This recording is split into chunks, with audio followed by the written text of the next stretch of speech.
Let's install the latest Python version, that is Python 3.14.3 as of 24th of February 2026, and let's run your first Python program. First, go to this URL, hover over downloads, and you will see Python 3.14.3. If you have any other version here, you can go ahead and click on it and your installation wizard will download. Once it is downloaded, just click on open file and make sure you click this add python.exe to path because you want to use Python from command prompt or terminal, and now just click on install now.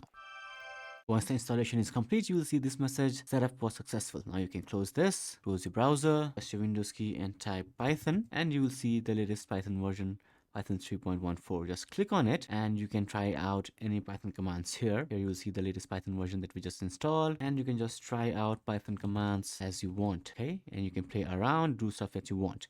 Now, if you want to run a Python file, what you'll have to do is go to the directory where you have your Python file. So let me just quickly create a Python file here itself. Let's call this test.py, and in this file I'll just write a simple hello world command. Let's say print hello world. Now you'll not see this or this, just have this file, and in your file write print hello world, and now open command prompt or terminal again and go to this directory where you have this file. I have this in desktop, so I'll just do cd, that is change directories, OneDrive, desktop, and here I'll have this file. If I do dir, I'll see my file here.